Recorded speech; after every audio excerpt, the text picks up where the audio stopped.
올해 이번 달에 제가 매달 소개했던 논 이야기를 빼먹었는데 그 이유가 있어요. 여러 번 못 뵀던 동안 전국의 몇 농민단체에서 저희 집에를 다녀가시고 그분들의 열망을 제가 피부 느끼면서 방향을 전환하게 됐는데 거기에는 이문흥 교수님의 또 조언도 사실은 또 한몫을 했고요. 그게 뭐냐 하면 이제 그분들의 뜨거운 이러한 바람이 자연농 가이드북이 있었으면 좋겠다는 거였어요. 그리고 자연농을 이렇게 해야 되지 않는 이야기는 그동안 여러 책들이 잘 소개를 해서 이해를 한 셈인데, 그러면 어떻게 해야 할 때 그런 것을 안내하는 것은 한국에 많이 부족하다는 거죠. 책도 그렇고 모임도 그렇고. 근데 현장에서 막상 그분들의 말씀을 듣다 보니 저도 가슴이 움직여서 방향을 바꾸게 됐어요. 또 이 교수님도 매번 읽으시면서 구체적인 이야기보다는 전체적인 자연농이 왜 세상, 자연농은 무엇이냐를 포함한 그런 이야기들이 중심이 되는 이야기가 훨씬 좋지 않겠냐는 얘기도 누차하시고 그런 여러 것이 합쳐져서 이제 신경이 바뀌면서 현재 이제 한 출판사에서 일본에서 자연농의 이제 3세대가 지금 주로 활약을 하기 시작하는 시점이 됐는데 그분들이 아주 많은 자연농 가이드북들을 쏟아내기 시작하는 시기예요, 지금. 그래서 원반농사에 많은 좋은 가이드북들이 출간이 되어 있어요. 일단은 비교적 잘 정리된 책들이고요. 그 책 중에 하나를 소개하기로 마음을 먹고 지금 한출판에서 저작권 계약을 하고 있어요. 아마 지금 인쇄를 많이 달라고 해서 좀 난관에 부닥쳐 있는데 파괴가 되면 내년 봄 전에 출간이 되지 않을까 또 보고 있고요. 그래서 아주 여러분들은 여기서 이미 다 겪은 그런 내용들이에요. 사실 그런 내용을 체계적으로 이제 잘 정리해서 언제나 꺼내보고 확인할 수 있는 정도인데 뭐 큰 차이가 있는 게 없어요. 제가 여태까지 소개했던 세계의 그대로인 거야. 이번 주제는 돈입니다. 근데 제가 이틀 전에 22일 날 서울에 전국 농민대회 쌀값 대폭락 부탄 전국 농민대회에 참여를 했는데요. 쌀값 이야기를 쌀의 세계, 주곡인 쌀의 세계를 가지고 자연농 이야기를 해볼까 해요.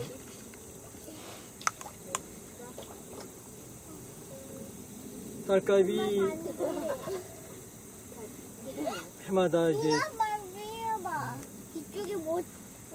가격이 낮아지는 거예요. 쌀값이 떨어진다 이런 얘기죠. 근데 그 이유는 뭐냐면 지금 농민의 얘기는 두 가지더라고요. 하나가 이거 재밌는데 이렇게 해가지고 이렇게 해서 이렇게 가는 거 아니야 우리? 이것만 밟고 다니게 하죠.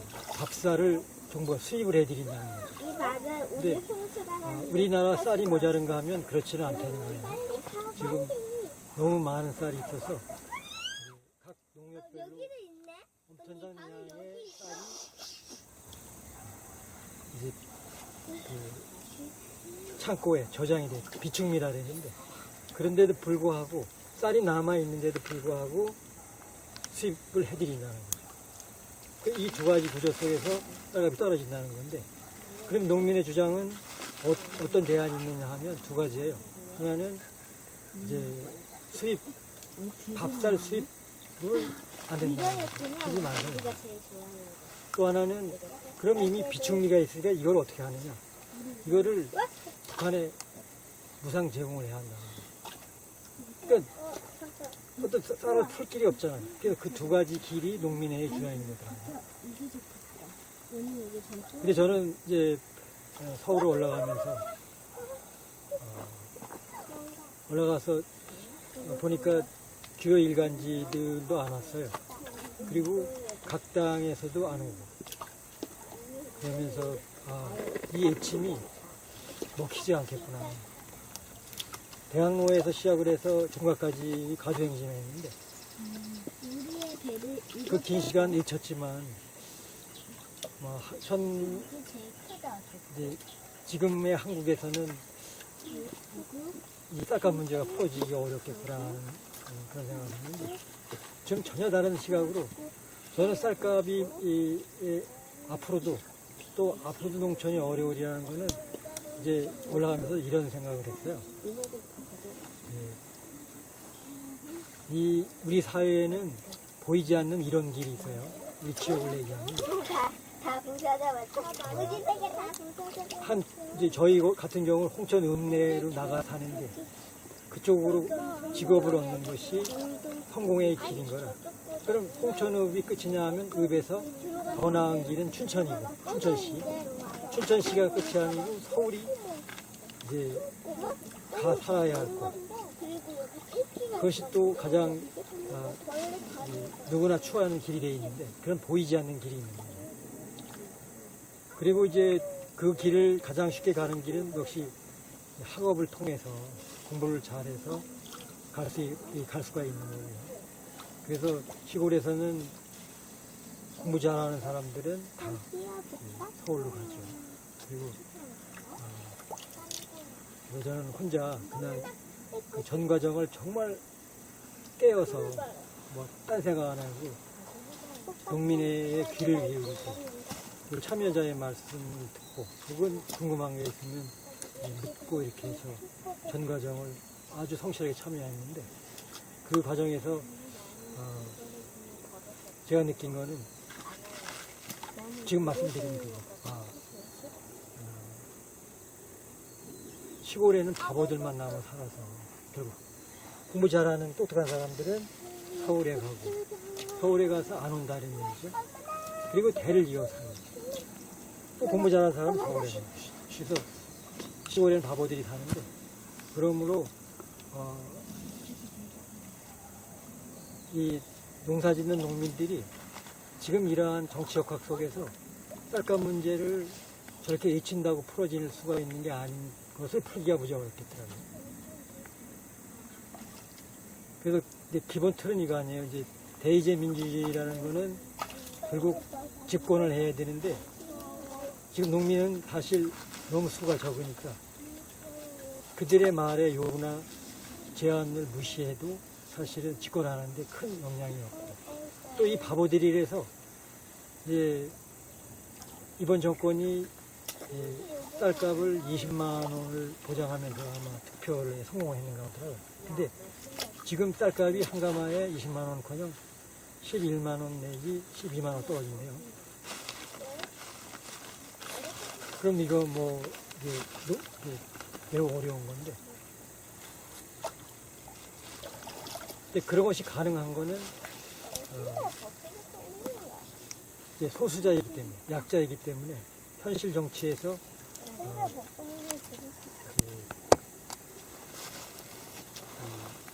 요구를 관찰하기 무지 어려운 거예요.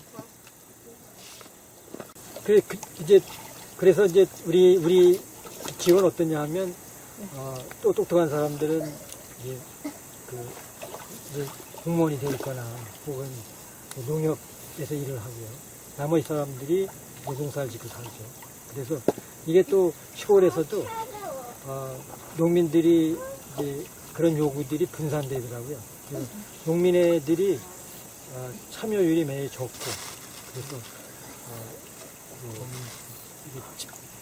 집약된 목소리를 내기가 매우 어려운 면도 있더라고요.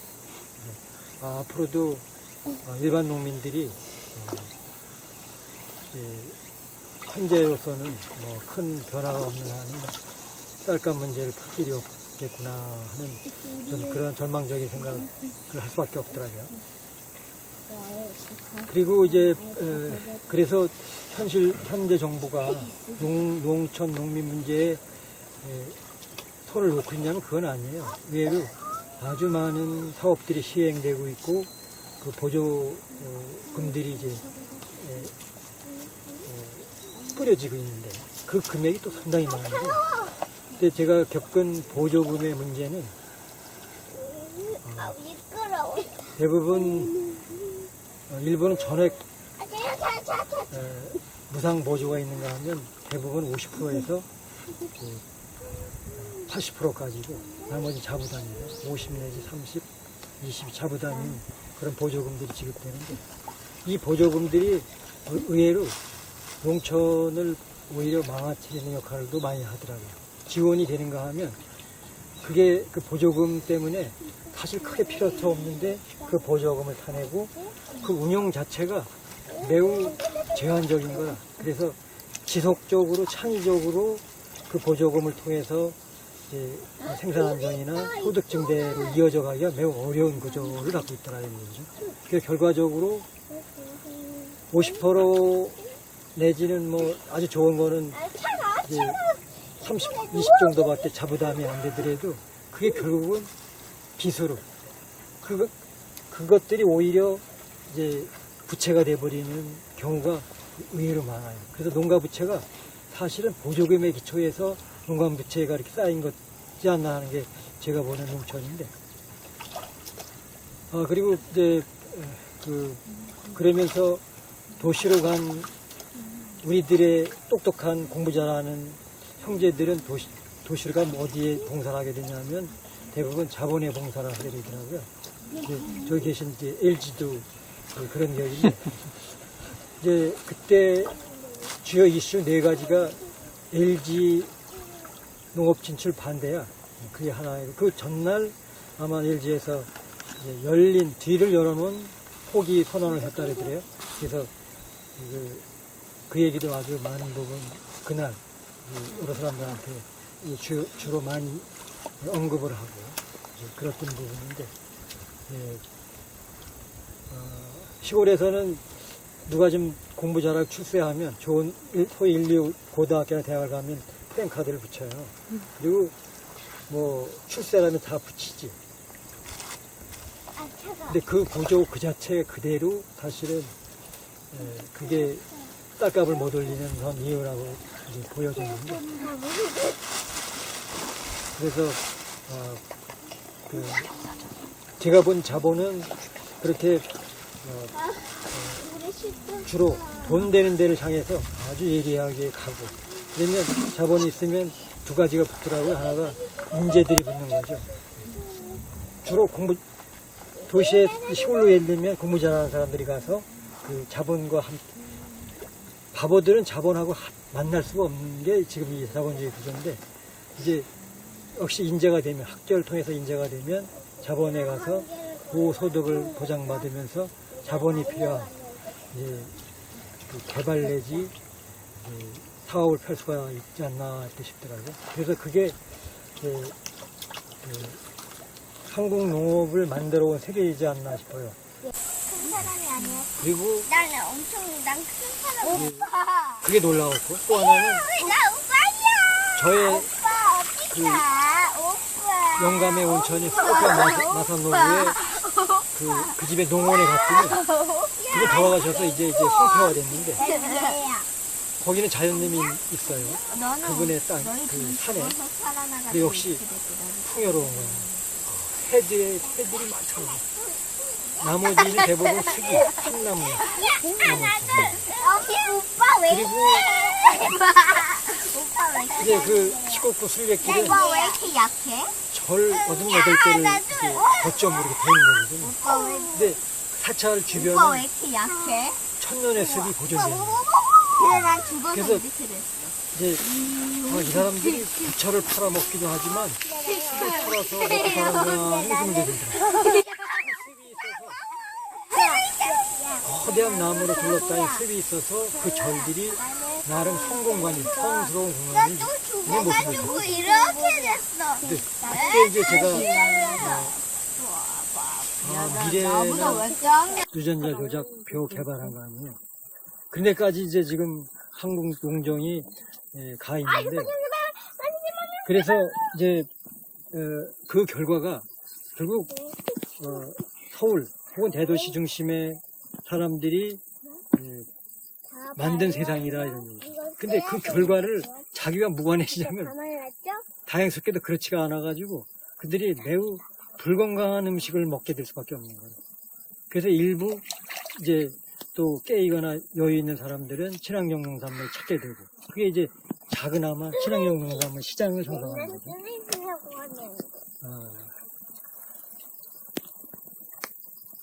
그렇게 해서 제가 이제 그 대학로에서 종각까지 걸으면서 본 서울 시민들은 뭐 일부 매우 기름진 이렇게 윤택한 얼굴을 가진 그 행복해진 얼굴의 사람들도 있었는가 하면, 또 많은 다수의 시민들은 어두운 얼굴로 그렇게 행복해 보이지 않는 얼굴을 하고 있다. 그래서 이게 나눠 있는 구조가 아니죠.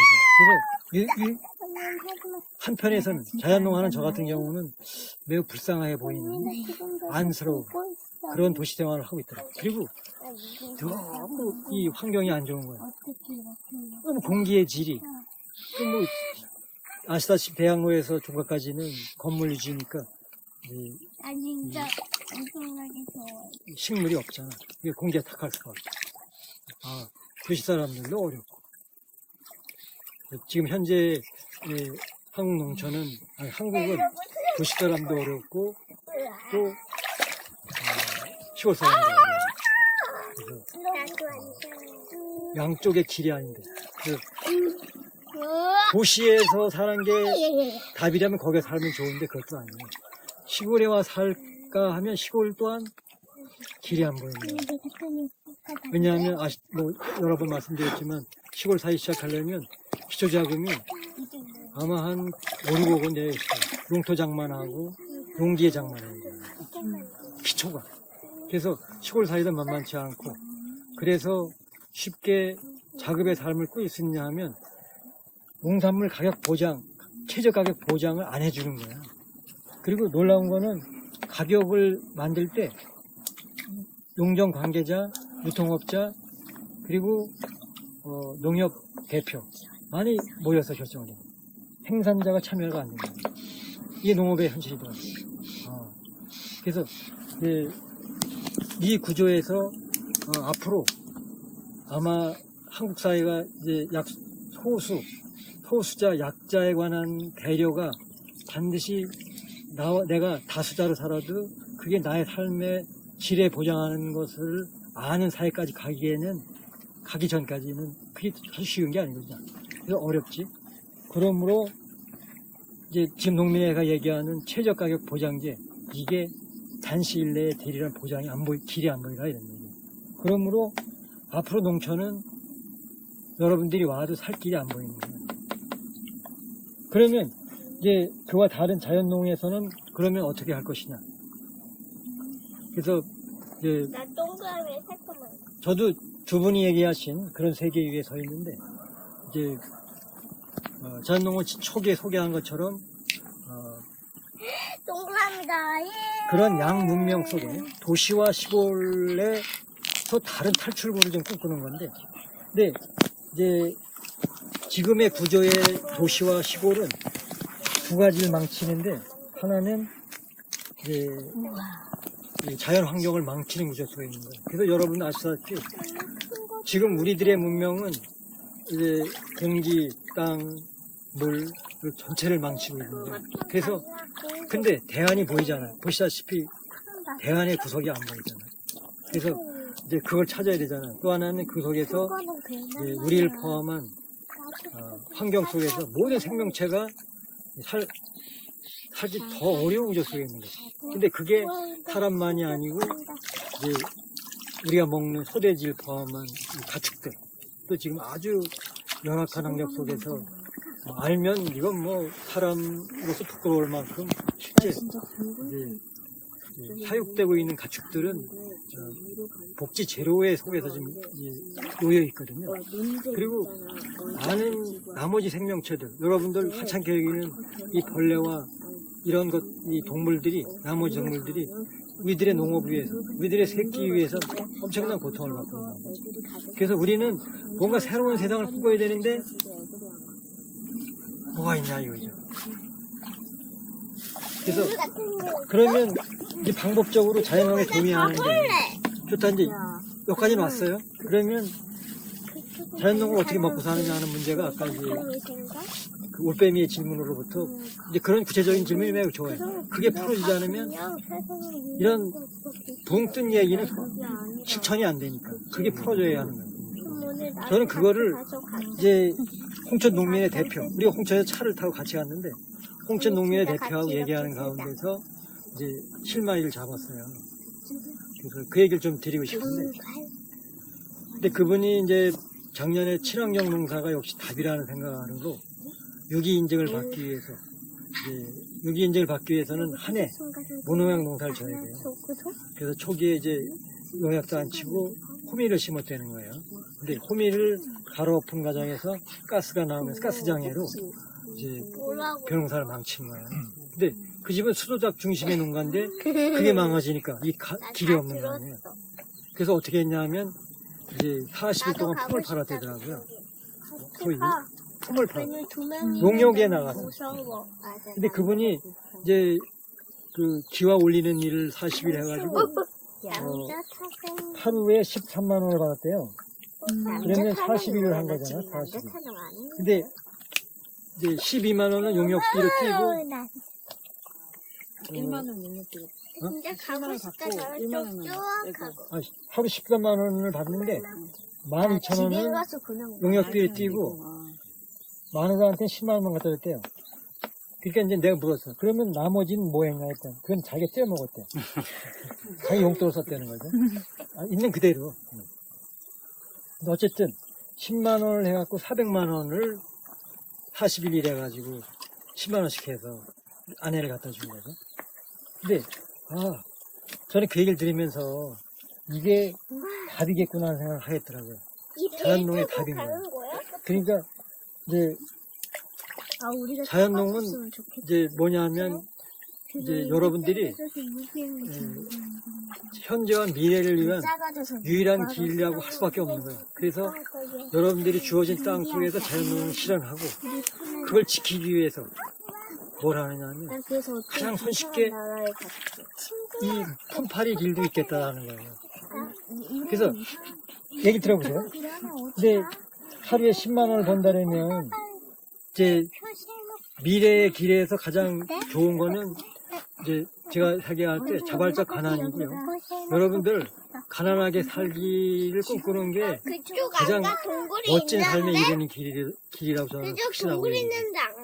우리는 부자를 꿈꾸다 망하고 있는 거예요. 앞으로는 우리의 목표가 자발적으로 가난해지는 것들이 목표가 돼야 되고, 이제 그런 사람들이 칭송받아야 된다고 저는 생각하는데, 그래서 이제 근데 도시에서는 가난이 매우 어려워도 시골에서는 가난이 이게 자연농이 있으면 의외로 세상에 없는 풍요를 누릴 수가 있어요. 그러므로 이제 물질적으로 가난해도 경제적으로 가난해도 자연농 위에서는 나름 그 돈 많은 사람들의 부러움 없이 혹은 그들을 이렇게 개의치 않고 혹은 뭐 웃으면서 시골에서 가난한 삶을 살 수가 있다 이런 얘기죠. 그래서 10만 원을 만약에 이 작은 삶을 살면 부부로 얘기를 드리면 이제 작게는 이제 500만 원에서 1000만 원까지 얘기합시다. 이제 1년 생활비로. 지금 하루에 한 달에 얼마씩 생활비 있어요? 저희요? 네. 근데 요 몇 달은 자동차 보험, 뭐 자동차 고치고 이래가지고 근데 그래서 들어가는 비용들이 의외로 좀 있어요. 그거 아니면은 저희도 50에서 100만 원 사이로 사용하고 한 달에 100만 원 넘게는 잘 안 쓰고요. 한 50에서 100만 원 사이 쓰고 사는데 네. 그러면 그걸 제일 많은 금액으로 1,000만 원을 정하면 1,000만 원을 부부가 벌면 이게 아마 이제 하루 15만 원이 가능할 거예요. 그러면 2달에서 3달 의 노동을 통해서 이게 수입이 가능할 거예요. 그래서 1년 이 극락에서 살 수 있는 비용을 확보를 하는 거지. 근데 이 노동이 다만 수입이 아니라 이게 꼭 필요한 이유는 공부를 위해서 필요한 거예요. 무슨 공부를 해야 되냐면 이렇게 저처럼 이렇게 살면 사람이 썩어요. 만나보면 정말 발로 차고 싶어. 왜냐하면 아주 맛없는 얘기만 하니까 자연농이 있는데요 뭐 땅을 안 갈아요 뭐 아주 좋아요. 발로 차버리고 싶죠. 그래서 이제 삶에 뿌리가 없는 거야. 이게 너무 재미가 없는 사람이야. 삶에 애환이 없는 거야. 그런데 이제 그 가서 품삯하면 품파는 게 매우 어렵잖아요. 동시에 뭘 배우냐 하면 두 가지 배우는 것 같아.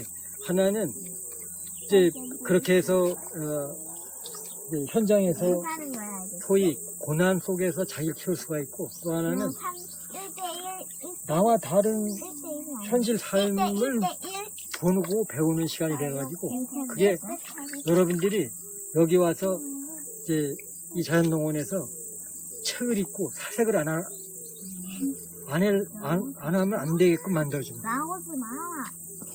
뭔가 타개를 하고 싶은 거야. 이 답답한 세상. 그래서 어떤 길이냐. 그래서 여러분들이 성장해 갈 수가 있는 거예요. 그래서 이제 아까 뭐 나비 애벌레를 얘기하셨는데, 애벌레는 이제 그 얘기는 뭐 반복하기가 재미가 없고, 예를 들어서 세상은 두 가지가 있어요. 중심이. 지금 세상에는 역시 돈이 최고죠. 저도 동의합니다. 돈이 있으면 안 되는 게 없죠. 그래서 지금 세상은 누구나 돈을 향해 쫓고 있는데, 한편 또 세상은 돈을 주면 모든 사람들이 오죠, 이렇게. 근데 그것만이 아니고 향기라는 세계가 있더라고요. 그래서 사람이 돈만을 향해서 모이는 게 아니고 향기가 늘 향해서 사람이 간다는 거죠. 그래서 이 자연농 속에서 여러분들의 주어진 땅을 이제 가장 친환경적인 방법을 찾아서, 이게 다는 아니에요. 더 나아갈 수 있겠죠. 그래서 올해 우리가 찾아낸 게 이제 주곡을 호밀로 바꾸자는 얘기까지 나오고 있고, 밭의 상태, 자연농 밭에서 숲밭으로 점점 친환경들이 우리가 진보된 논의들을 하고 있는데요. 그래서 그게 점점 여러분들이 저 속에서 인류의 대안을 찾고, 저게 끝이 아니에요. 찾아서 이제 새로운 길을 열고, 그리고 동시에 이제 뭐 바꾸는 길은 이게 아니라 여러 가지가 있겠죠. 그걸 통해서. 근데 이게 제가 보기 가장 좋을 것 같아요. 저희 번역하는 것보다 번역도 나중에 발로 차고 싶은 사람들이 되기 쉬워. 한 13만 원에 좀. 이 금액 너무 매력적이야. 10만 원밖에 몰랐거든. 13만 원이 매력적이야. 그래서 이제 그 향기는, 그래서 그렇게 저기를 가꾸면서 여러분 공부 안 하면 저거 못해. 나가 떨어지지. 왜? 돈으로 또 향해 가게 되는 거예요. 돈 되는 대로 향해. 근데 그걸 지키려면은 여러분들이 심지를 키우지 않을 수가 없기 때문에 공부 안 하면 안 된다. 저것도 그렇고. 근데 저기서 또 허황해지는 걸 막기 위해서 이렇게 나가서 이제 천한 일을 해. 힘든 일. 거의 이 세상이 천한 일. 가서 멸시도 받고 하찮게 이런 대우 받으면서 여러분들은 그게 또한 여물고 읽는 게 있지. 그게 버무려지면서 향기가 나는 거야, 여러분들. 그러면 또 거기서 재미와 뭐 여러 가지가 풀어지죠. 사람들이. 그래서 저는 자연농의 길이 이제 그렇게 있지 않나 봐서 아울러 이 두 가지 속에서 여러분들은 뭔 고민하게 되냐면 새 세상을 위한 노래를 찾게 될 수밖에 없어요. 그래서 우리가 이제 새 노래를 불러야 되는데 새로운 그 길이라면 되겠다는 청사진을 만들어내는 거예요. 설계도를, 그림을. 그게 동의가 되면 우리는 지금 그 그림이 없는 거예요. 그 그림을 찾아내면 인류 전체는 동의가 되면 되나요. 근데 현재 현생 인류는 그 그림을 못 그리는 거예요. 그래서 이 그림밖에 못 그려요. 제가 아주 서툴게 개구리가 어쩔 수 없이 개구리가 잘할 수가 없겠죠. 근데 어쨌든 이 구조, 이게 나눠진 구조. 그래서 지금은 이렇게 어렵게. 그래서 잘 사는가 하면 온갖 걸 다 망치고 있는 거예요. 이 구조는. 그래서 뭐 풍요의 극치 속에서도 우리들의 바탕인 이러한 자연이 다 망해져 있고 그 속에서 뭐 전부 어렵지. 그래서 저는 이제 그런 점에서 돈이 아니라 향기를 위한 삶을 사는 게 이제 답이나 아닌가 생각이고요. 그 점에서 이제 앞으로 그러면 뭐 이거 좀 구체적이면서도 또 허황해졌는데 여기까지가 이제 제가 아는 자연농의 세계예요. 저 음밭과 함께 여러분 이 위에서 각자 자리에서 또 새 노래를 찾고 그것들이 아마 인류의 새 길을 여는 지금 인류는 갈 길 모르는 눈먼 장님이라서 앞날이 없는 그런 삶을 살고 있다는 게 제가 여길 봐도 저길 봐도 그런데 왜 또 용역이 즐거운 건 어제 저 올빼미하고 같이 우리 동네에 소금이 와서 소금을 저희가 차가 있으니까 근데 독거 노인 내지는 뭐 차가 없는 집에 5집을 배달 같이 했는데 즐겁더라고요. 몸을 쓰고 그 단순한 일들이 의외로 즐거워요. 그리고 어떻게 사람을 만나는 것도 즐겁고 그래서 품팔이의 세계가 그래서 지금 귀농자들도 이런 세계가 있으니까 뛰어드시고 뛰어들면서 이렇게 길을 풀면 되실 것 같아요. 이제 지금의 한국에서는 이 쌀값 문제가 풀어지기 어렵겠구나라는 그런 생각을 했는데 좀 전혀 다른 시각으로 저는 쌀값이 앞으로도 농촌이 어려우리라는 거는 이제 올라가면서 이런 생각을 했어요. 우리 사회에는 보이지 않는 이런 길이 있어요. 우리 지역을 얘기하면. 이제 저희 같은 경우는 홍천 읍내로 나가 사는데 그쪽으로 직업을 얻는 것이 성공의 길인 거라. 그럼 홍천읍이 끝이냐 하면 읍에서 더 나은 길은 춘천이고 춘천시가 끝이 아니고 서울이 이제 가 살아야 할 것. 그것이 또 가장 누구나 추구하는 길이 되어 있는데 그런 보이지 않는 길이 있는 거예요. 그리고 이제 그 길을 가장 쉽게 가는 길은 역시 학업을 통해서 공부를 잘해서 갈 수가 있는 거예요. 그래서 시골에서는 공부 잘하는 사람들은 다 서울로 가죠. 그리고 저는 혼자 그냥 그 전 과정을 정말 깨어서 뭐 딴 생각 안 하고 농민의 귀를 기울이고 그리고 참여자의 말씀을 듣고 혹은 궁금한 게 있으면 묻고 이렇게 해서 전 과정을 아주 성실하게 참여했는데 그 과정에서 제가 느낀 거는 지금 말씀드린 그거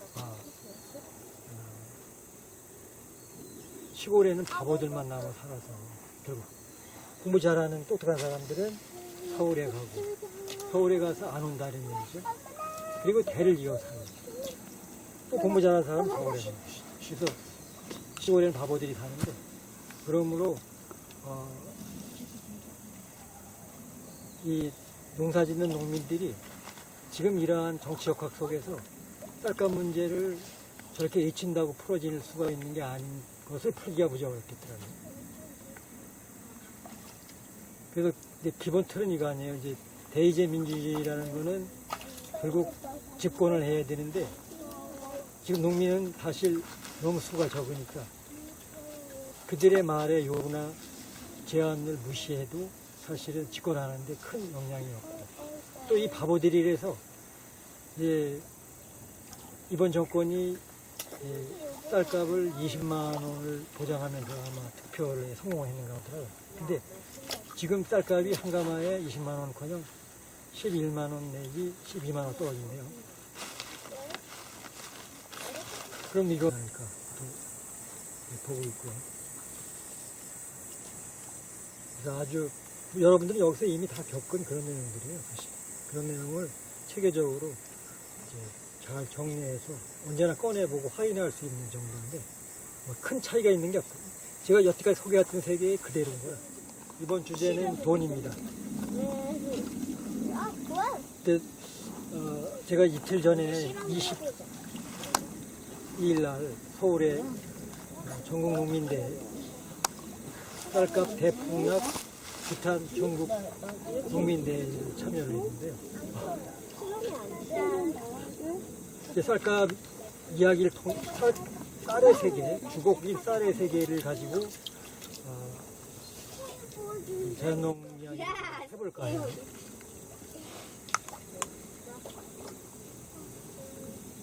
쌀값이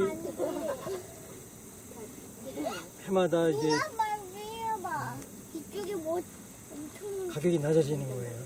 쌀값이 떨어진다 이런 얘기죠. 이게 이상하다. 근데 그 이유는 뭐냐면 지금 농민의 얘기는 두 가지더라고요. 하나가 이거 재밌는데 이렇게 가지고 이렇게 해서 이렇게 가는 거 아니야 우리? 이것만 밟고 다니게 하죠. 밥쌀을 정부가 수입을 해드린다는 거죠. 이 밥은 우리 근데 풍수가 우리나라 쌀이 모자른가 하면 그렇지는 않다는 거예요. 지금 너무 많은 쌀이 있어서 각 농협별로 여기도 있네. 엄청난 양의 쌀이 이제 그 창고에 저장이 돼 있고 비축미라 그러는데 그런데도 불구하고 쌀이 남아 있는데도 불구하고 수입을 해드린다는 거죠. 이 두 가지 구조 속에서 쌀값이 떨어진다는 건데 그럼 농민의 주장은 어떤 대안이 있느냐 하면 두 가지예요. 하나는 이제 수입 밥쌀 수입을 안 된다는 거죠. 하지 말라는 거죠. 제일 좋아하는 또 하나는 그럼 이미 비축미가 있으니까 이걸 어떻게 하느냐. 이거를 북한에 무상 제공을 해야 한다는 거죠.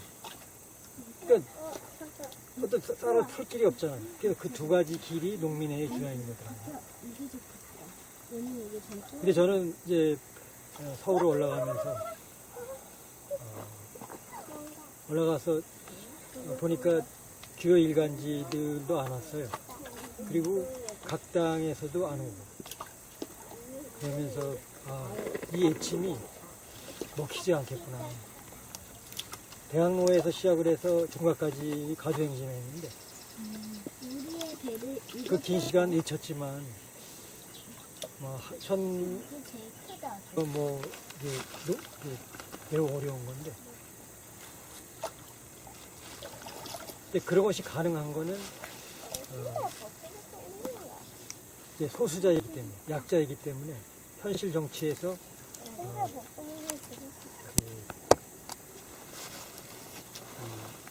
요구를 관찰하기 무지 어려운 거예요.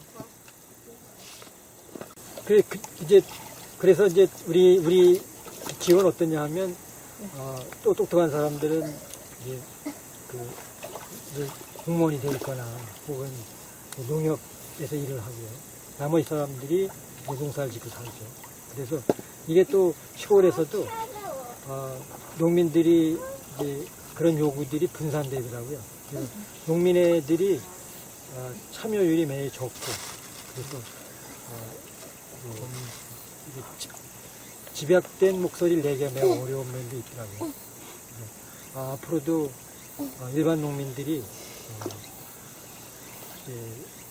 현재로서는 뭐 큰 변화가 없는 한은 쌀값 문제를 풀 길이 없겠구나 하는 저는 그런 절망적인 생각을 할 수밖에 없더라고요. 그리고 이제 그래서 현재 정부가 농촌 농민 문제에 손을 놓고 있냐면 그건 아니에요. 의외로 아주 많은 사업들이 시행되고 있고 그 보조금들이 이제 뿌려지고 있는데 그 금액이 또 상당히 많은데, 근데 제가 겪은 보조금의 문제는 미끄러워. 대부분 일본은 전액 무상 보조가 있는가 하면 대부분 50%에서 80%까지고 나머지 자부담이에요. 50 내지 30, 20 자부담인 그런 보조금들이 지급되는데, 이 보조금들이 의외로 농촌을 오히려 망가뜨리는 역할도 많이 하더라고요. 지원이 되는가 하면 그게 그 보조금 때문에 사실 크게 필요도 없는데 그 보조금을 타내고 그 운영 자체가 매우 제한적인 거라. 그래서 지속적으로 창의적으로 그 보조금을 통해서 이제 생산 안정이나 소득 증대로 이어져 가기가 매우 어려운 구조를 갖고 있다는 얘기죠. 그래서 결과적으로 50% 내지는 뭐 아주 좋은 거는 이제 30, 20 정도밖에 자부담이 안 되더라도 그게 결국은 빚으로 그것들이 오히려 이제 부채가 돼버리는 경우가 의외로 많아요. 그래서 농가 부채가 사실은 보조금의 기초에서 농가 부채가 이렇게 쌓인 거지 않나 하는 게 제가 보는 농촌인데, 올해 이번 달에 제가 매달 소개했던 논 이야기를 빼먹었는데 그 이유가 있어요. 여러분 못 뵀던 동안 전국의 몇 농민단체에서 저희 집에를 다녀가시고 그분들의 열망을 제가 피부 느끼면서 방향을 전환하게 됐는데, 거기에는 이문흥 교수님의 또 조언도 사실은 또 한몫을 했고요. 그게 뭐냐면 이제 그분들의 뜨거운 이러한 바람이 자연농 가이드북이 있어야 좋겠다는 거였어요. 그리고 자연농을 이렇게 해야 되지 않는 이야기는 그동안 여러 책들이 잘 소개를 해서 이해를 한 셈인데, 그러면 어떻게 해야 할 때 그런 것을 안내하는 것은 한국에 많이 부족하다는 거죠. 책도 그렇고 모임도 그렇고. 그래서 현장에서 막상 그분들의 말씀을 듣다 보니 저도 가슴이 움직여서 방향을 바꾸게 됐어요. 또 이 교수님도 매번 읽으시면서 구체적인 이야기보다는 전체적인 자연농이 왜 세상, 자연농은 무엇이냐를 포함한 그런 이야기들이 중심이 되는 이야기가 훨씬 좋지 않겠냐는 얘기도 눈쳐가시고, 그런 여러 가지 합쳐져서 이제 신경이 바뀌면서 현재 이제 한 출판사에서 일본에서 자연농의 이제 3세대가 지금 주로 활약을 하기 시작하는 시점이 됐는데, 그분들이 아주 많은 자연농 가이드북들을 쏟아내기 시작하는 시기예요, 지금. 그래서 원반 농사에 많은 좋은 가이드북들이 출간이 되어 있어요. 일단은 비교적 잘 정리된 책들이고요. 그 책 중에 하나를 소개하기로 마음을 먹고 지금 한출판에서 저작권 계약을 하고 있어요. 아마 지금 인쇄를 많이 달라고 해서 지금 난관에 부닥쳐 있는데, 타개가 되면 내년 봄 전에 출간이 되죠. 그리고 이제 그러면서 도시로 간 우리들의 똑똑한 공부 잘하는 형제들은 도시를 가면 어디에 봉사를 하게 되냐면 대부분 자본에 봉사를 하게 되더라고요. 이제 저기 계신 이제 LG도 그런 이야기인데 이제 그때 주요 이슈 4가지가 LG 농업 진출 반대야. 그게 하나이고 그 전날 아마 LG에서 열린 뒤를 열어놓은 포기 선언을 했다 그러더래요. 그래서 그 얘기도 아주 많은 부분 그날 여러 사람들한테 주로 많이 언급을 하고 그랬던 부분인데 시골에서는 누가 좀 공부 잘하고 출세하면 좋은 소위 1, 2 고등학교나 대학을 가면 땡카드를 붙여요. 그리고 뭐 출세라면 다 붙이지. 근데 그 구조 그 자체 그대로 사실은 그게 딸값을 못 올리는 그런 이유라고 이제 보여졌는데 그래서 제가 본 자본은 그렇게 주로 돈 되는 데를 향해서 아주 예리하게 가고 그러면 자본이 있으면 2가지가 붙더라고요. 하나가 인재들이 붙는 거죠. 주로 도시에 시골로 예를 들면 공부 잘하는 사람들이 가서 그 자본과 바보들은 자본하고 만날 수가 없는 게 지금 이 자본주의 구조인데 이제 역시 인재가 되면 학교를 통해서 인재가 되면 자본에 가서 고소득을 보장받으면서 자본이 필요한 이제 그 개발 내지 사업을 펼 수가 있지 않나 싶더라고요. 그래서 그게 한국 농업을 만들어 온 세계이지 않나 싶어요. 큰 사람이 아니야. 그리고 난 큰 사람. 오빠. 그게 놀라웠고 또 하나는 나 오빠야. 저의 오빠 어디 가? 오빠. 영감의 온천이 수도권 마산로구에 그 집에 농원에 갔더니 그분 돌아가셔서 이제 성폐화됐는데 거기는 자연님이 있어요. 그분의 땅, 그 산에. 근데 역시 풍요로운 거예요. 새들이 많잖아요. 나머지는 대부분 스기, 참나무. 오빠 왜 그리고 오빠 왜 이렇게 이제 그 시골구 순례길은 오빠 왜 이렇게 약해? 절 88개를 이렇게 거점으로 이렇게 되는 거거든요. 오빠 왜 근데 사찰 오빠 왜 주변은 이렇게 약해? 천년의 습이 보존되는 거예요. 그래 난 죽어서 그래서 이렇게 됐어.